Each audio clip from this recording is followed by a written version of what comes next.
State your business. New recruit. More kindling for the pyre, eh?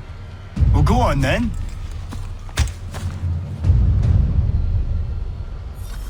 How'd you manage that? Did you forget, sir? My commission is with General Braddock. When I'm not attending to you, of course. Pitcairn, you fool! Your acts are treacherous. Give me one good reason. I shouldn't kill you right now. Were you planning to announce yourself? Or did you hope my men wouldn't notice your arrival? If you'll allow me to explain. Oh, by all means. I should like very much to hear this. I have not deserted, sir. I am here under Commander Amherst's orders. Show me a letter bearing his seal, and you might be spared the gallows. I have no such thing. The nature of my work, sir. It's the sort of thing best not put to paper. Haytham. General Braddock? I suppose I shouldn't be surprised. Wolves often travel in packs. Master Pitcairn won't be here for but a few weeks. I shall return him to his proper post once our work is finished. The devil's work, no doubt. It's bad enough my superiors have insisted I grant you use of Charles. But they've said nothing about this traitor. You'll not have him. Edward, listen to reason. We're done here. See these gentlemen out.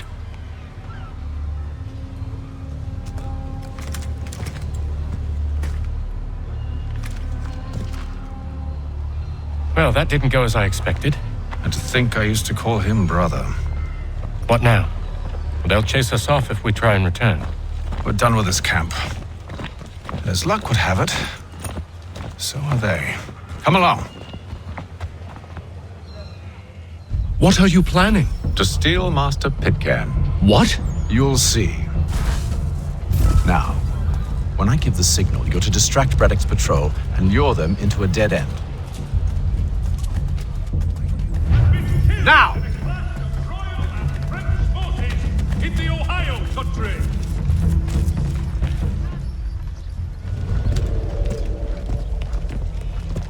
Oi!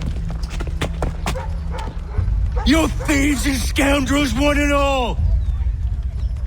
Fie on you and your false war!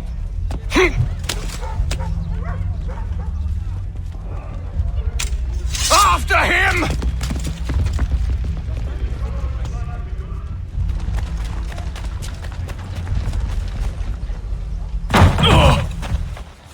Unhand him, Edward. You again. Let us go. And John Pitcairn with us. I will not have my authority challenged. Nor I. Put them all in chains.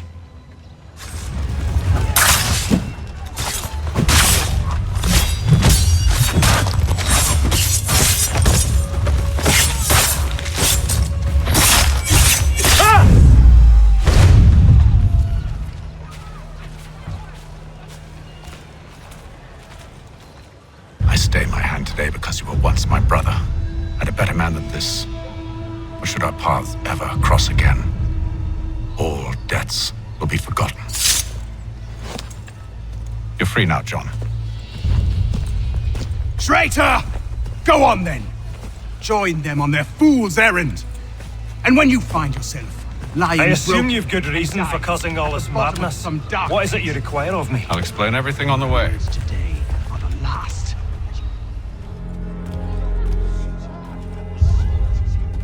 If I may, I was curious about your past with Braddock. You two clearly have a history. Edward was one of us upon a time. I considered him a close friend. He was brave and bold in ways few men are. But everything changed at the siege of Bergen op Zoom. We had lost the fortress to the French, and were in the midst of egress. There was a skiff hidden at the port with which we planned to make our escape. As we drew near, a young man and his family came upon us, begging for safe passage. I consented, but Edward refused. The young man called him Craven then. So Edward killed him and all the rest. Even the children. To this day, I don't know why. Was this the first time he'd struck out? Or had I simply never seen it before? Either way, things were never the same after that. We campaigned together a few more times, but each outing was more disturbing than the last. He killed and killed. Enemy or ally, civilian or soldier, guilty or innocent. It mattered not. If he perceived one to be an obstacle, they died. He maintained that violence was a more efficient solution. It became his mantra. And it broke my heart. I had no idea. He hides it well, and intimidates into silence any who discover him. Those who persist have a tendency to find misfortune. And we should stop him. I suppose you're right. But I maintain a foolish hope that he might yet be saved and brought back round to reason. I know. It's a silly thing to believe that one so drenched in death might suddenly change. I'm sorry to have brought this up. It was not my intent to sour you. Nonsense. We are brothers now. There should be no secrets between us.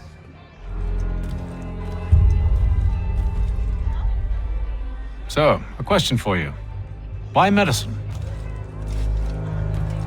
I'm supposed to tell you I care for my fellow man, right? That I chose this path because it allows me to accomplish the greater good. Are these things not true?